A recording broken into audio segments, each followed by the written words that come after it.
앞뒤 좌우로 인사만 나누시죠. 사이좋게 지냅시다. 우리가 신앙을 이해할 때 하나는 위로 하나님, 하나는 좌우로 또는 아래로 사람, 이 사이를 잘 생각하고 균형 잡힌 믿음을 갖도록 노력을 해야 돼요. 예수님도 이 땅에 오셔서 하나님의 뜻을 이루는 삶을 사시는데, 여러분, 하나님의 뜻 그러면 막 오직 하나님께로만, 위로만 집중된 삶을 산 것처럼 여길 수가 있어요. 그런데 여러분, 그렇지만은 않습니다. 주님도 횡으로의 인생을 정말 잘 사셨어요. 그래서 할 수만 있으면 모든 사람들과 더불어 평화하고 화목하는 삶을 사셨고, 또 그런 삶을 우리에게 요구하셨던 것을 기억해야 됩니다. 그래서 주님이 우리에게 모범을 보여주신 일들이 있으신데, 오늘 성경 속에서 예수님이 보여주신 모범된 행위들 몇 가지만을 오늘 살펴보면서 말씀의 전체를 조망해 보려고 합니다. 첫째로는 나사로를 친구로 삼으셨다 하는 것을 우리가 알 수가 있습니다. 그러면 성경은 이 나사로와의 관계를 뭐라고 이야기하고 있는가? 오늘 본문을 우리가 읽었는데, 나사로가 죽고 난 뒤에, 그 소식을 들은 뒤에 예수님의 행동, 태도가 어떠했는지를 보여주는 한 대목이 오늘 본문의 말씀이에요. 그런데 예수님이 오늘 보여주신 행동은 어땠나요? 예수께서 그가 우는 것과 또 함께 온 유대인들이 우는 것을 보시고 심령에 비통히 여기시고 불쌍히 여기셨다 그랬습니다. 요한복음 11장 여러분 11절 말씀도 우리가 한번 거슬러서 한번 합독해 보도록 하겠습니다. 이 말씀을 하신 후에 또 이르시되 우리 친구 나사로가 잠들었도다. 그러나 내가 깨우러 가노라. 아멘. 여러분, 나사로를 명칭할 때에 예수님 뭐라 그랬다고요? 친구 그랬습니다. 우정의 관계, 깊은 우정의 관계를 말할 때 쓰는 단어들이란 말이에요. 그 예수님하고 나사로와의 관계는 그동안에 아주 밀착되어지는 이런 우정의 관계가 깊이 새겨진 관계라는 것을 알 수가 있습니다. 그래서 예수님은 이런 맥락 속에 살아는 나사로를 많이 아끼고 도와주고 위해주는 멋진 사랑의 관계, 필레오의 관계를 가지고 있었다 하는 것을 말씀을 통해 먼저 보여주고요. 두 번째로는 요한을 가까이 했죠. 요한에 대한 부분들을 여러분 15장, 요한복음 15장 14절 말씀 우리 같이 한번 합동해 봅시다. 너희는 내가 명하는 대로 행하면 곧 나의 친구라. 아멘. 그 예수님은 하나님의 말씀을 잘 순종하고 준봉하고 그렇게 되면은 친구의 관계가 형성된다는 거예요. 친구.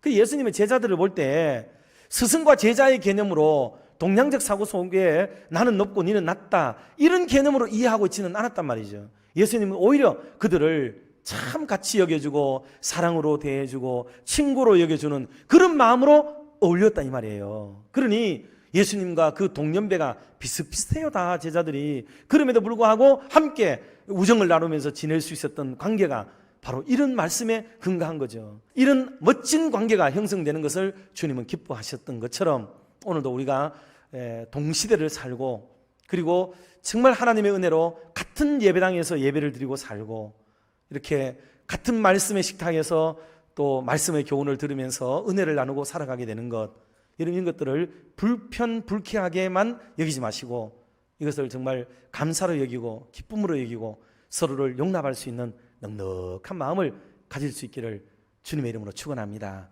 여러분, 옛날부터 식구라는 말을 썼잖아요. 식구가 뭐예요?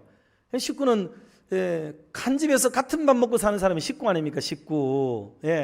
음식을 같이 먹는 그래 쓰는 건 아니에요? 그 영적으로 같은 음식을 나누는 사람들은 다 형제요, 가족이잖아요. 그런데 우리 스스로들을 가족이라고 생각하고 믿음의 가족, 믿음의 권속, 이렇게 믿음의 형제 이렇게 부르고 살아가는데 우리가 실제로는 형제가 아니고 그래 살아가게 되면 말씀과 너무나도 위배되고 동떨어진 인생을 살아갈 수밖에 없다 하는 것을 기억할 수가 있겠습니다. 자, 세 번째로 우리가 살펴볼 사람은요, 베드로예요. 베드로는 믿어줬어요. 이 친구는 주님이 믿어준 사람이에요. 그러니까 나사로를 사랑하고 요한에게 또 사랑을 베풀고 좋은 우정 관계를 가졌고 가까이 하셨고, 그리고 베드로는요 믿어줬어요. 그런데 베드로에게는 약점이 있어요. 약점. 얼마나 쫄짱부인지 여자 앞에서도 예수님을 부인하고 바다에 걸어오라 그러니까 안 빠져가는데도 물을 보고 무서워가지고 두려워가지고 푹 빠져버리기도 하고 말이죠. 이런 사람에게 베드로라는 이름을 줘요. 원래 시몬이잖아요, 지 이름이. 그래서 반석이라는 이름을 주고 반석 위에 내 교회를 세우리니 음부의 권세가 이기지 못하리라.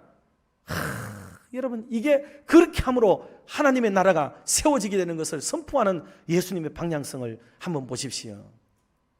예수님이 우리를 위한 일들이 무엇인지 생각해 보세요. 결론으로 드리고 싶은 말씀이 그것인데, 하나님의 공의를 세우는 것이 예수님이 하시는 일이었잖아요. 여러분, 하나님의 공의를 세우는 일은 어떻게 하면 되느냐? 죄 지은 우리가 죽으면 돼요.